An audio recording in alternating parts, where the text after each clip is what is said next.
Hai semua, welcome back Acu Kitchen. Hai semua, apa khabar? Lama juga kita tidak bersua.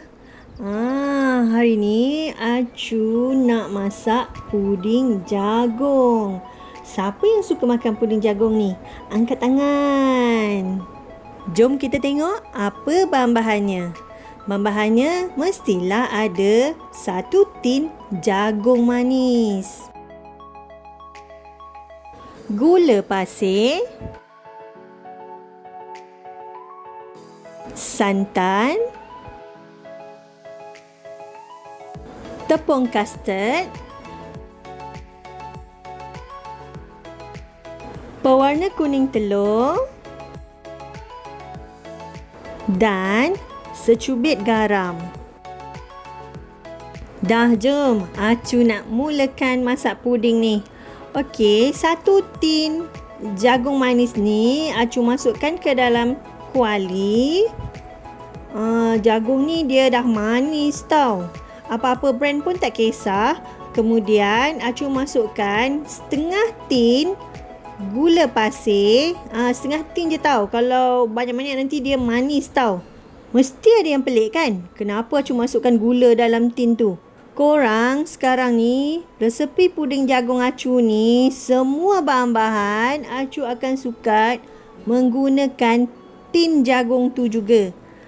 Jangan pula pening-pening kepala nak ambil cawan ke, nak ambil penimbang ke, tak payah. Sempoi tak sempoi? Kan? Okey, sekarang gula tu kita masukkan sekali dengan jagung tadi.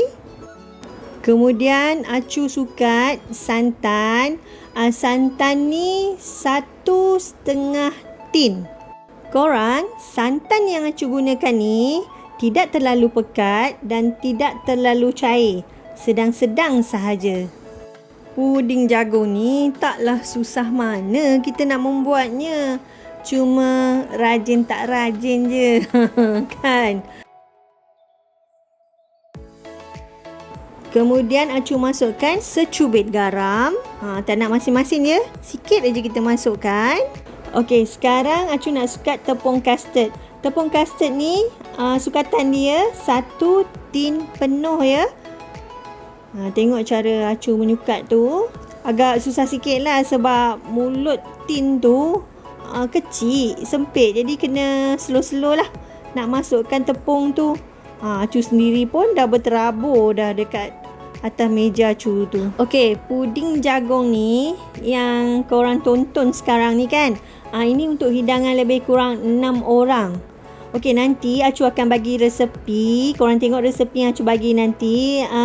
Acu ada bagi 2 pilihan. Siapa yang ahli keluarga ramai tu, Acu bagi sukatan yang berlainan lah.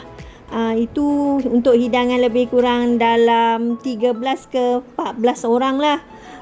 Mana tahu ada anak-anak yang ramai kan, nanti tak cukup. Dah nak beli lagi, buat lagi. Maklumlah ni PKP, kena berjimat cermat. Okey, nanti korang boleh tengok resepi. Okey, sekarang ni Acu sedang meratakan permukaan atas tin. Nak sama paras. Kemudian campurkan sekali ke semua bahan tadi. Degil pula lah tepung ni. Kita masukkan, lepas tu tak boleh pula nak keluarkan. Alahai. Okey, sekarang ni korek-korek lah sikit kan. Sebab tepung-tepung tu dia melekat lah pada tin tu. Masukkan sedikit pewarna kuning. Pewarna kuning telur ya. Tujuannya adalah untuk mencantikkan lagi warna puding kita tu. Tepung custard tu dia memang dah keluarkan warna kuning. Tapi ni Acu tambahkan lagi kuning tu, biar kuning tu agak menyerlah lah sikit. Taklah pucat je kan. Kemudian kacau. Ni sebelum letak atas api, kita kacau dulu.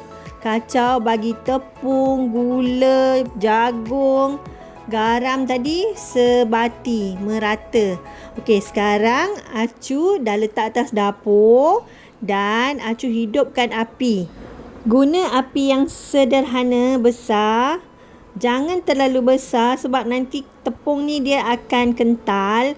Kalau kita tak kacau laju-laju dan api yang besar, nanti tepung takkan cantik. Adunan takkan cantik. Korang kalau masa tengah cair ni bolehlah sederhana besar. Nanti bila dah mula pekat, korang kena slowkan. Kita tengok macam mana. Kacau. Jangan berhenti mengacau. Lenguh tangan kanan, tukar kanan kiri. Kesimpulannya kat sini memang kena kacau semedang lah. Kena kacau selalu. Tak boleh nak tinggalkan. Bahaya ni kalau tinggalkan. Kacau aja. Exercise lah sikit tangan tu kan. Biar hilang lemak-lemak kat tangan kan. Alah, bukan selalu, sekali-sekala. Kalau korang tengok dia dah mula memekat. Bila Acu angkat tu dia memekat, lepas tu ada ketul-ketul kan. Ini yang kita nak elakkan daripada ketul sana ketul sini. Kita nak sekata dia punya kepekatan tu. Acu pun dah mula lenguh, dah mula slow lah kan. Tukar tangan, tukar kanan kiri kanan. Nak makan punya pasal sanggup. Okey, sekarang ni dah mula lagi memekat. Kalau korang boleh tengok tu perbezaan yang tadi dan sekarang. Kalau guna kuali macam Acu ni, kita tak takut hangit tau. Tapi kalau korang guna kuali yang putih tu kan, yang biasa Acu guna kalau masak kuah atau sayur, kuali legend Acu tu yang bertelinga kanan kiri, itu hati-hati. Dia cepat berkerak.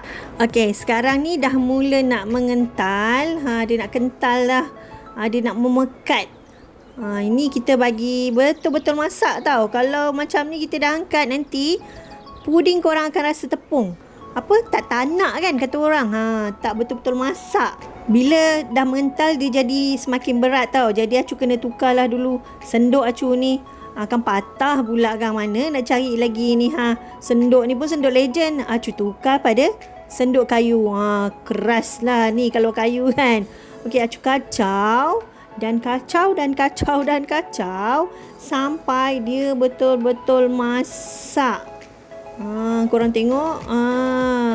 Kalau betul-betul masak dan betul-betul mengacau, tepung tu halus. Yang korang nampak berbiji-biji tu adalah biji-biji jagung. Sebenarnya nak masak, bagi betul-betul masak, betul-betul tanak tepung tu, tak lama pun.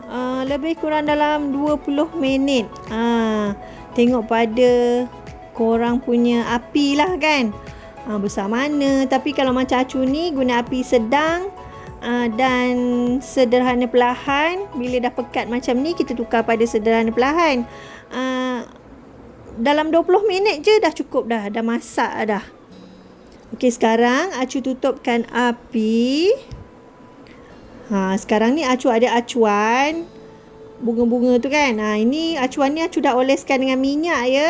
Panas-panas tu Acu kena cepat-cepat masukkan ke dalam acuan. Kalau tak nanti bila dia mengental agak payah. Korang tengoklah tu. Acu masukkan tu. Nampak tak nampak? Time ni memang kelakar gila sebab benda ni panas tau. Jadi Acu okey lah. Demi korang Acu tahankan jugalah kepanasan pada acuan tu. Korang tengok. Perhati betul. Berasap-asap lagi tu. Kuali tu pun Acu tak turunkan pun daripada dapur. Sebab nak cepat. Korang, bau jagung tu. Wah, naik tau. Bau dia. Buat terliur. Dan colour dia yang agak kuning tu memberikan semangat nak makan cepat. Baki daripada yang Acu masuk bekas bunga-bunga tadi tu, Acu masukkan ke dalam bekas transparent ni. Sebabnya senang nak susun dalam peti sejuk. Okey, sekarang ni Acu sedang meratakan. Kena tekan-tekan masa kita meratakan tu. Sebab Acu tak nak nanti ada rongga-rongga dekat bawah-bawah bekas tu. Sebab dia memang kita kena tekan bagi rata. Haluskan permukaan atas supaya tidak bertumpuk-tumpuk. Macam kita buat kek ke macam orang menyimen tu. Pernah tengok orang menyimen tak buat rumah? Macam tu lah. Kita ratakan. Kalau tak nanti tak cantik bila dia dah beku. Berbonggol-bonggol nanti. Puding ni dia dah mula sejuk dan agak payahlah kita nak bagi dia licin maklumlah nak ambil video, cut lagi, buat semula lagi. Buat video memang makan masa, nak cari yang terbaik antara yang tak terbaik tu. Jadi nak buat macam mana, puding ni dah mula memekat, nak mula sejuk, dia memang susah sikit. Tu sebab kalau kita buat puding ni tengah panas-panas, kita kena buat cepat-cepat nak bagi rata. Tada! Inilah dia puding jagung daripada Acu. Korang mesti cuba tahu resepi Acu ni. Jangan lupa like, share dan subscribe. Jumpa lagi.